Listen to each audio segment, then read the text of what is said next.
All right. Well, I want to welcome you to the Gazette's Business Awards.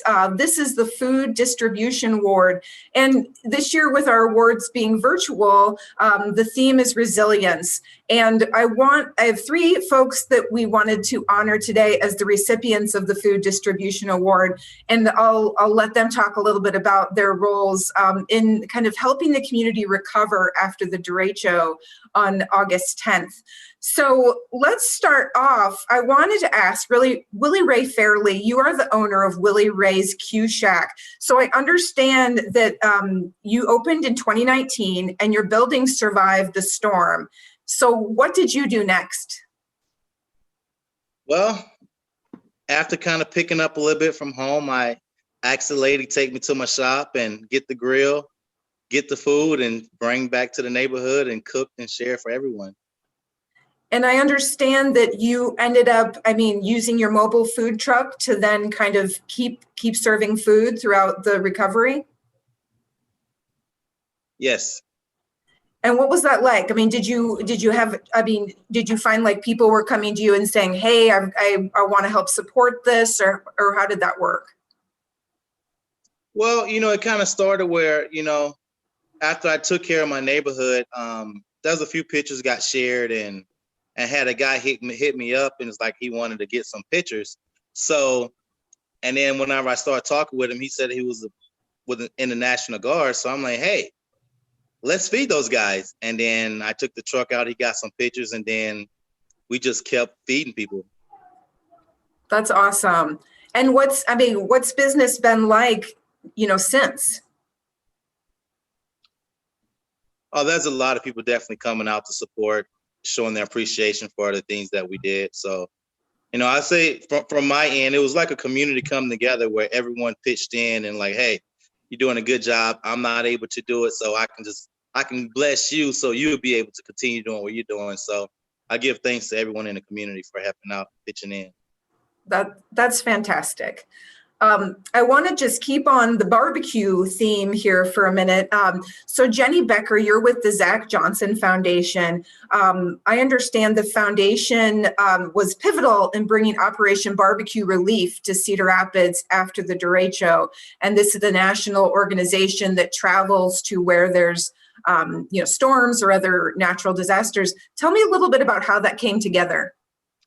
Sure. So we were contacted by one of the people who's in the network of Operation Barbecue, who actually had a relationship with Zach Johnson. So he reached out to a board member. And once we got that initial contact, we knew that this could be just a really amazing thing for our community, given their experience and given the fact that they really come with all the food, all the things needed to prepare the food. And our board members were able to secure space at the airport. We connected with the city. We connected with United Way to form a network of volunteers. The Cedar Rapids Metro Economic Alliance was very helpful in with supplies and tents that we needed for the feeding sites.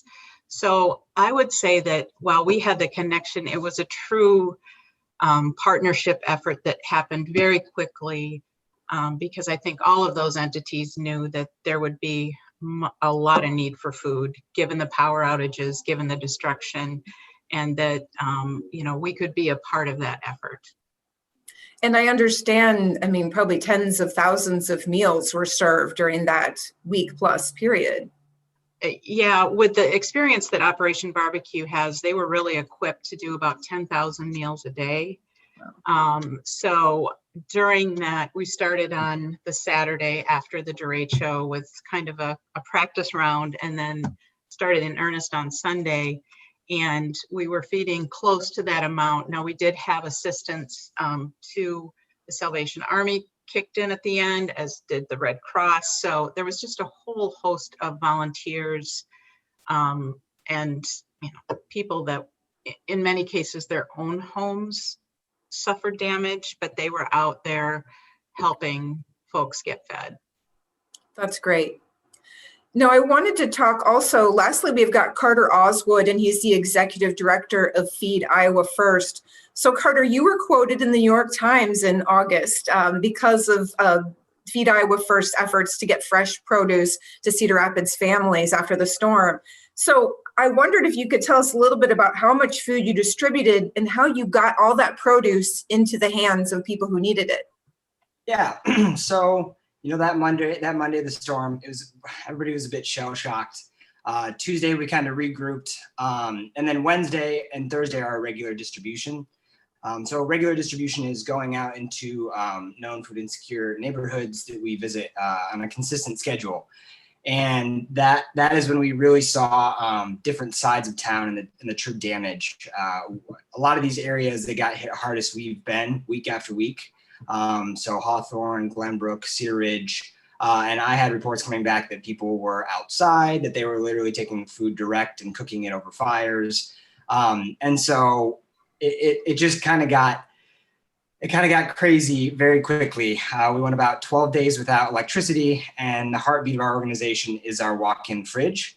And so we went from about 2 days of distribution a week to 6 days because everything that was coming in was going straight out. And we saw a huge turn from the community and local farmers bringing in produce all the way from Dubuque County Farmers Market. And so everything that was coming in, we were kind of getting out on the schedule to go right back out into the community. It really kind of picked up when we plugged into the resource centers as additional points of distribution. The nice thing is we, and where we are as an organization is to provide that fresh chemical-free produce that is so nourishing. It kind of acts very well with other things that are being distributed into the community at times of a disaster. But getting people, things that if you don't have a stove or a fridge, or if you're without power, things that you're still able to consume kind of without putting a flame over it. So it was kind of hectic. Right after the storm, we were able to mobilize quickly. Within that month, I think we ended up distributing around 22,000 plus pounds of fresh produce, which is quite astounding. Last year we did 20,000 pounds total, and so within that month, it was just kind of go, and hats off to staff and all the community members that kind of made that happen.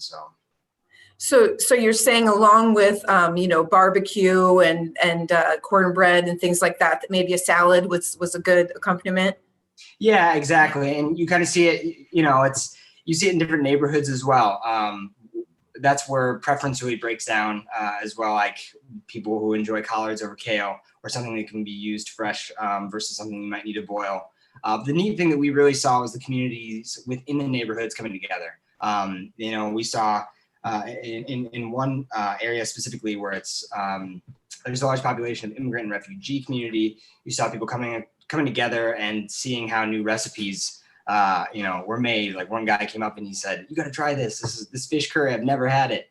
He was a Cedar Rapidian, and so it was just neat, just kind of the stories that came out of it and the community that came together. Well, that's great. These are really inspiring stories to me, and I think to others in the community. I want to thank Jenny, Willie, Ray, and Carter for your time, and congratulations on being recipients of the Food Distribution Award. And thanks for being here. Hey, thank you. Thanks, Aaron.